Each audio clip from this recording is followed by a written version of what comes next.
Hi there. What we're going to do now is we're going to look at how to register for Pearson to get your access. This won't take very long at all. Going back to your Canvas shell here, we're watching this video, but this is the page that we're interested here, this welcome to class. It's Pearson registration. I put the ID number right here because if you ever have any issues with Pearson as far as you can't get into your account or it keeps logging you off, you'll need to contact Pearson and they're going to ask for the ID number. And the ID number would be the Bailey 09652. So you will need that if you ever need to contact Pearson. All right, so what we're going to do is we're going to click on this Pearson registration. I'll make it a little bit larger again. And here, it's got some step-by-step instructions, and I'll go through also what these pop-ups are going to look like. But you would start by clicking on this link right here, and then it's going to allow you to either sign in if you've had an account before, and some of you may have a Pearson account, and you would just sign in, and then you would have this ID number in order to get into the class. Now, and also some options for paying that we'll go through. So let's go ahead and we're going to click this right here, this top line, number 1. And what that gets you to is, something either sign in, I've got my account here. Most of you will need to create an account. So we're going to push create an account, and this is going to show up. So here you have to enter in an email address. Now, this email address does not have to be your college email address. It does need to be an email address that you're going to check.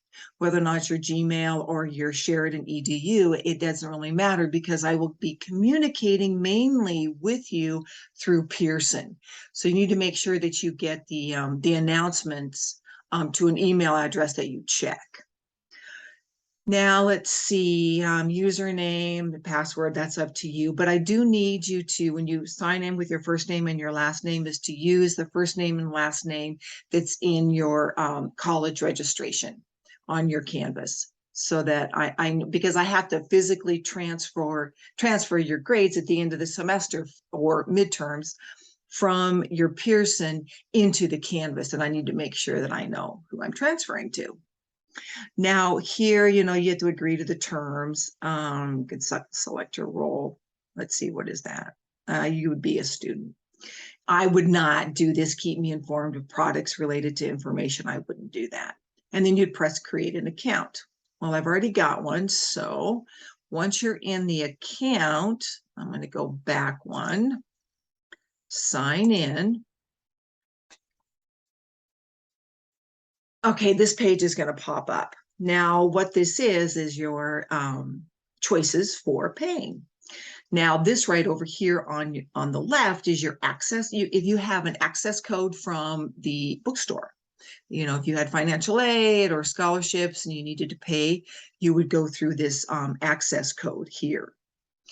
Now, if you have credit card or PayPal, you can use this middle column. You can either get it a 24-month access, but you have to remember this class is only 8 weeks. So 24 months is probably a little bit, too much. So that gives you an option of an 18-week, which is more than necessary for our purposes. And that's $75 roughly. So again, you can pay with credit card or PayPal right here. Now, the third option is kind of hard to see, and that's down here at the bottom here. It says you can get temporary access without payment for 14 days. So if you don't have the money right now, or you're not sure if you want to go with an access code, or if you want to go with this, with your PayPal or your credit card, you can get temporary access without payment for 14 days. And they'll let you know you've got 5 days left, 4 days left. And at the end of those 14 days, you'll have to have chosen either the access code or the $75 with the credit card or PayPal.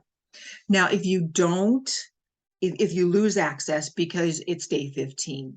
They're not going to just totally erase your account. It's still there. You just have no access to it, and neither do I. So I can't check your grades, and you can't do any of the homework until you pay. So it's not like you're going to lose everything on day 15, but I would just go ahead and just try to pay within the 14 days. And a lot of people do this temporary access, or, if you've got the 75, just, you can go ahead and do that and be done with it.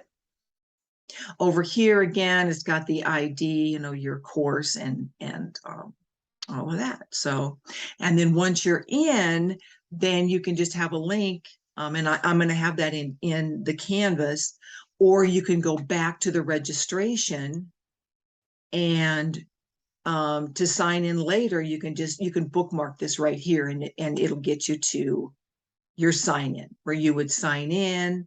You're not registering, you would just sign in, and you'd be able to sign in with your username and password.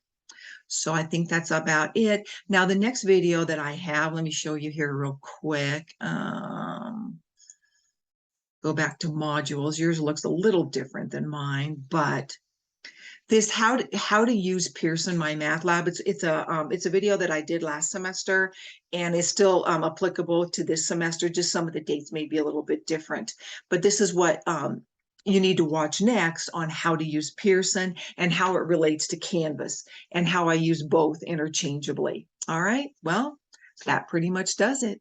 Good luck, and let me know if you have any questions. And again, remember, on the syllabus, I've got my phone number or my email address. So please don't stress about anything. Let me know if you have questions. All right, bye-bye.